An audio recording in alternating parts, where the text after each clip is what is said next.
Hey, it's me. So I've come to explain my most recent extended absence. Not really extended, it's been a week. This is not something I typically do because I usually just assume everybody knows I'm a lazy sack of shit. But I've got an actually good excuse for once, and it's a story attached to it, so I thought it would be worth it. So, what happened was, right after I uploaded my last video, which was the Guilty Gear video, about 4 hours later, the power went off. Now, we were not concerned about this at the time, because there were people from the power company working outside. They were digging everything up and replacing a bunch of things, so we assumed it was probably related to that. Also at the same time, the day before, our neighbor's power went off unexpectedly, came back on, while our power was off at the time. Several other houses around us were also missing power. So we were like, it's no big deal. It's just because they're working outside. So, come 3 p.m., the workmen are gone, and our power is not back on yet. So we are now concerned. So, we call the maintenance man from the condo over, the estate condo, whatever the fuck, maintenance man over. He looks, and he says there's no power coming to the property. So he goes, and he looks at the junction box around the side of the house. Our power's been turned off. We didn't receive a disconnection notice, so we didn't know why this was happening. Now, we are poor, so we don't have a cell phone, and we currently have no power. We only have a landline. So we currently have no phone, no internet. So this is a bit of a problem. So we have to borrow the neighbor's phone to call the power company and ask them if we have been disconnected, first off, intentionally, and if so, why? Because, again, we haven't received a disconnection notice. So they say yes, we have been disconnected, over $430. This is not even a large amount of money. This is Canadian dollars, by the way. This is not even a large amount of money. This is like a month and a half of the bill, and it's 3 months before you get a disconnection notice. So we still had, and she gives us no explanation as to why we've suddenly been cut off with no notice. She also doesn't give a fuck that we didn't get any notice. So, alright, we gotta pay him $430 to get the electricity turned back on. We don't have $430, we just paid our rent. So we have to borrow $430 for this from somebody. So, we don't have a phone. We do have 2 tablets. We have a laptop. My mother goes to the strip mall nearby and finds an unsecured Wi-Fi there. We think it's coming from the Taekwondo gym.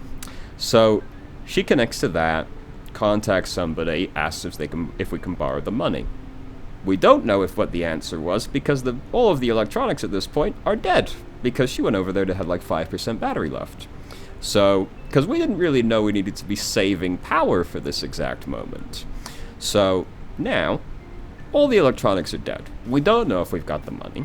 So now, I pack up all 3 electronic devices, and I go down to the mall nearby. And I sit next to a power outlet in the mall for like an hour. Eventually, a security guard comes along and asks me to move because I'm loitering. Which is undeniably true. But, dog, I'm not doing this by choice, just so you know. While I'm there, I'm able to confirm that the person sent us the money. We now have the money. Great. Fantastic. Problem number 2 arises at this point, which is that we need to send them the money through the bank. This takes several days to go through, and it will take even longer because it's about to be a bank holiday on the Monday. It's Friday at the moment in the timeline. So the woman, however, tells us if we can get a confirmation number from the bank and then call the power company with the confirmation number, they will turn the power back on immediately. So I return home. It's about 6 p.m. by this point. By the time we actually manage to figure everything out, I come back. It's like 6 p.m. The power company support line closes at 7 p.m. So, anyway, I return home. The electronics are not fully charged. They're at like 20% because I wasn't able to sit there for very long. Whatever.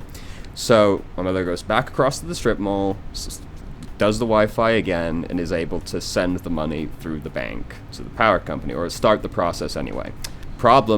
New problem, the transaction didn't have a confirmation number on it. So now, we go back over to the strip mall again, and we get because their support line is already closed, but they have a 24-hour chat service instead. So we return to the strip mall and begin siphoning this Taekwondo gym's Wi-Fi again to contact the support line at the bank so we can get a confirmation number to call the power company with. This takes way longer than it had any right to take through a combination of having to use this Wi-Fi that's going at like 7 kilobits per second, so it's taking a while, and then just also the person not being exactly the most helpful. So by the time we get all of this done, it's like 6:50 p.m. We return home and we ask to borrow the phone from the neighbor again. The neighbor says sure, but she has to take an important call first. She's not on the phone when this happens and the phone is not ringing. We just don't think she wanted us to use her phone again. It's now 6:50 p.m. We are not calling the power company today. So we then spend the whole night in the dark. It's also very hot here right now, and the power's off. This is all very unpleasant. I'm in the basement also. That's where I sleep, so this is super fun for me. It is very dark. It's very hot. Nobody slept that night. It was terrible. The next day, my mother goes to the mall when it opens because the power company conveniently do have a toll-free number. So she just goes to the mall and calls them through the payphone there. And because we've now got the reference number after the chat service. So she does that, great. The woman tells us that it could take up to 48 hours for the power to be turned back on. Now, I wasn't actually concerned that it would take this long. By the way, this is fucked up. They can turn the power off at their end, no problem. To turn the power back on, somebody has to come and flip a switch in the junction box outside. Okay. So they say it could take up to 48 hours. I didn't think it would take that long. I didn't think it would take very long at all. My mother and grandmother thought it would take the full 48 hours. I was like, it'll probably be back on in a few hours. My reason being, I'm imagining a technician looking at the list of jobs for the day, and he sees, set this up, fix this, set this up. Oh, literally just flip a switch at the property. You don't even need to talk to the people involved because it's done outside entirely. Think I'll do that and then go off for lunch. And I was correct, the power was back on within a few hours after this point. It came back on around like 11 a.m. So this was a real fuck and extremely stressful. And I decided to take a few days just doing nothing after that point, because I also didn't sleep much that day. The day the power went off was terrible. I didn't eat anything that whole day. I drank 3 things the entire day. Don't think I peed all day. It was bad. Then I didn't sleep, so I spent a few days just doing nothing except sleeping, pretty much. But it's all resolved. Power's back on, as you can see. Great, fantastic. But that was a real fuck.